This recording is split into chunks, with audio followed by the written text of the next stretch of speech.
Good afternoon students. आज हम संस्कृत में पढ़ेंगे संधि। संधि किसे कहते हैं? दो वर्णों के मेल को संधि कहते हैं। कहीं पर स्टूडेंट्स को ये डेफिनेशन रहती है दो या दो से अधिक वर्ण, तो वो परिभाषा गलत होती है।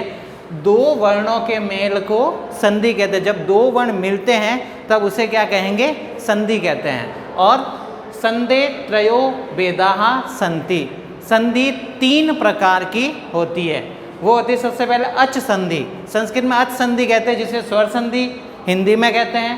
सेकंड आता है हल संधि, तो उसे व्यंजन संधि कहते हैं। और आता है विसर्ग संधि।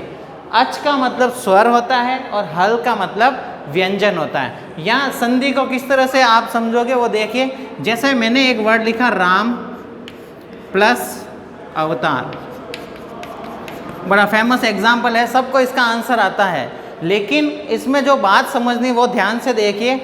जो पहला वर्ड होगा उसका लास्ट अक्षर, जो पहला शब्द है उसका अंतिम वर्ण लेना। अंतिम वर्ण क्या होता है? जैसे ये मैंने लिखा राम, राम का वर्ण विच्छेद अगर मैं करूँगा तो र प्लस आ प्लस मा प्लस अ।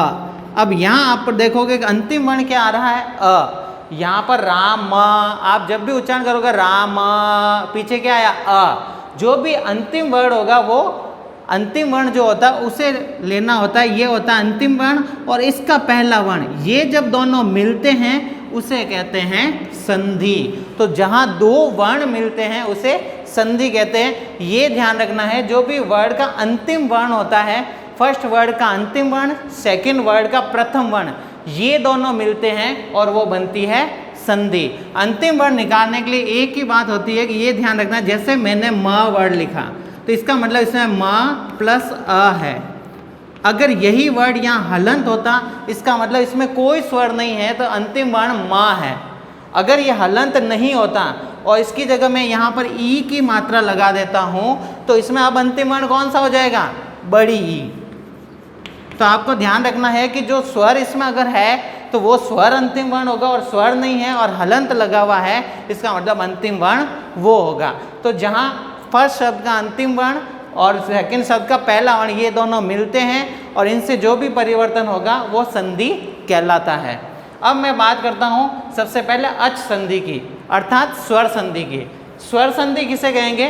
दो स्वरों के मेल को स्वर संधि या अच संधि कहते हैं। जहाँ पर दो स्वर मिलते हैं, अर्थात यहाँ पर भी स्वर हो और यहाँ पर भी स्वर हो, और वो दोनों जब मिलते हैं उसे स्वर संधि कहते हैं। अगर शॉर्ट में अगर मैं आपको ये तीनों संधि समझाऊं तो बहुत सिंपल मैटर है। प्लस से पहले और प्लस के बाद वाले मिलकर संधि होते हैं। अगर यहाँ पर अंतिम वर्ण स्वर आता है तब उस पर स्वर संधि के नियम लिखेंगे। अगर यहाँ पर अंतिम व्यंजन आता है, जब अगर अंतिम वर्ण व्यंजन आता है तब यहाँ पर व्यंजन संधि के नियम लगेंगे। और अंत में अगर यहाँ पर विसर्ग आता है तो यहाँ विसर्ग संधि के नियम लगेंगे। इस तरह से तीनों संधियों का आपको पहचानना होता है। अंत में स्वर है तो स्वर संधि के नियम, अंत में व्यंजन है तो व्यंजन संधि के नियम, और अंत में विसर्ग है तो विसर्ग संधि के नियम। यहाँ हम बात कर रहे थे अच संधि। अच संधि अर्थात स्वर संधि। तो जहाँ दो स्वर मिलते हैं उसे स्वर संधि कहते हैं। जैसे हमने ये एग्जाम्पल देखा था, इसमें अ था, इसमें भी अ था, दोनों स्वर है, ये दोनों मिले, इसका मतलब ये स्वर संधि का एग्जाम्पल है। अब यहाँ पर देखिए, अच संधे पंच भेदाः सन्ति। अच संधि को 5 भागों में बांटा गया है। 5 प्रकार है मुख्यतः: दीर्घ संधि, गुण संधि, वृद्धि संधि, यण संधि और अयादि संधि। ये इस तरह से जो है अच संधि को 5 भागों में बांटा गया है। ठीक है स्टूडेंट्स, अब इससे आगे हम पढ़ेंगे दीर्घ संधि। अब हम पढ़ेंगे स्वर संधि में दीर्घ संधि। दीर्घ संधि किसे कहते हैं? यदि ह्रस्व स्वर या दीर्घ स्वर अ, ई, उ तथा री के बाद इनके समान ही कोई ह्रस्व या दीर्घ अ, ई, उ, री स्वर आए तो उनको क्रमशः दीर्घ आदेश हो जाएगा। अर्थात जब भी दो समान स्वर आते हैं और वो जब मिलते हैं तो उनका दीर्घ रूप जो हो जाता है उसे हम दीर्घ संधि कहते हैं। यहाँ पर इस डेफिनेशन को हम इजीली समझ सकते हैं। जैसे देखिए, मैंने अभी समझाया था आपको कि संधि में दो पार्ट होते हैं, पहला और ये दूसरा। ये पहला शब्द है और ये दूसरा शब्द है, ये दोनों मिलकर संधि होते हैं। तो अगर पहले में अ है और दूसरे में भी अ है, जब दोनों मिलते हैं तो इनका दीर्घ रूप क्या बन जाएगा? आ। इस तरह से अगर हम देखेंगे तो 4 कंडीशंस अप्लाई होती है। वो होती है जैसे अ प्लस अ, तो ये क्या बन जाएंगे? आ। अगर यही सिचुएशन ऐसी हो अ प्लस आ, तब भी ये मिलकर क्या बनेंगे? आ। अगर ये ऐसा हो जाता है आ प्लस आ, तब भी ये मिलकर क्या बनेंगे? आ। और अगर इसको यूँ कहा जाए आ प्लस अ, तब भी ये बन जाएगा आ। अर्थात कैसे भी हो, चाहे ह्रस्व स्वर आगे हो, ह्रस्व स्वर पीछे हो या दीर्घ स्वर हो, जब भी समान वर्ण आता है तो वो हमेशा दीर्घ रूप ही लेगा। इसे हम दीर्घ संधि कहते हैं। जैसे यहाँ पर देखो ई या ई के बाद बड़ी ई हो या छोटी ई हो, ह्रस्व और दीर्घ, ह्रस्व यानी लघु यानी छोटी, दीर्घ यानी बड़ी, तो किसी भी सिचुएशन में अगर समान स्वर आ गए हैं तो उनका बड़ा रूप ही लेना होता है। जैसे देखो ऊ के बाद ऊ आता है तो बड़ा ऊ बन जाता है, री के बाद री आता है तो वो बड़ा री बन जाता है। इस तरह से जब समान स्वर आते हैं, एक वर्ड आपको ध्यान रखना है, जब समान स्वर आया है तो उसमें दीर्घ संधि ही होगी। जैसे यहाँ एग्जाम्पल देते यथा, यथा का अर्थ होता है जैसे। जब भी एग्जाम्पल के लिए यूज करूंगा तो वर्ड संस्कृत में होता है यथा, यथा अर्थात जैसे। जैसे यहाँ पर एक वर्ड लिखा मैंने कदा प्लस अपि। अब यहाँ पर आप देखोगे कदा दे रखा है, कदा में अपने सबसे पहले स्टेप लेना है कि स्वर अलग करना है। तो अंतिम अक्षर क्या हो गया? आ। अभी मैंने समझाया था कि अंतिम अक्षर क्या होगा? कदा, कदा, आ, पीछे ध्वनि आ रही आ, और इसका प्रथम वर्ण क्या होगा? अ। अब आप देखोगे आ के बाद अ आया है, जब समान स्वर आते हैं तो दोनों मिलकर क्या बन जाता है? आ। जब समान स्वर आने पर उनका दीर्घ रूप बनता है, उसे ही दीर्घ संधि कहते हैं। यहाँ पर अब देखो, यहाँ मैंने आ अलग कर दिया था, पीछे क्या बचा? क और द, वो भी हलंत का, क्योंकि आ स्वर हमने अलग कर दिया था। फिर हमने देखो यहाँ पर से अ अलग कर दिया, पीछे क्या बच गया? पी। आपको बात ध्यान रखनी है, सबसे पहले स्वर अलग करना है। स्वर अलग करते ही आपको क्या हो जाएगा? संधि की पहचान हो जाएगी। जब समान स्वर आता है वो आपस में मिल जाते हैं, उनका दीर्घ रूप बनता है, वो दीर्घ संधि कहलाता है। अब हम इनको जोड़ देंगे तो यहाँ हो जाएगा क, द के पीछे क्या है? आ और पी, कदापि। तो वर्ड क्या बन जाएगा? कदापि। इसी तरह से आगे देखते हैं, यहाँ पर कपि प्लस ईशः। अब कपि में अंतिम वर्ण क्या है? ई, कपि ई, तो यहाँ पर मैंने ले लिया ई। यहाँ प्रथम वर्ण क्या है? बड़ी ई, ये बड़ी ई। अब देखो ई के बाद ई आया है, इसका मतलब समान स्वर आया है, मतलब संधि कौन सी हो गई? दीर्घ। जैसे हम स्वर अलग करेंगे हमें संधि की पहचान हो जाएगी।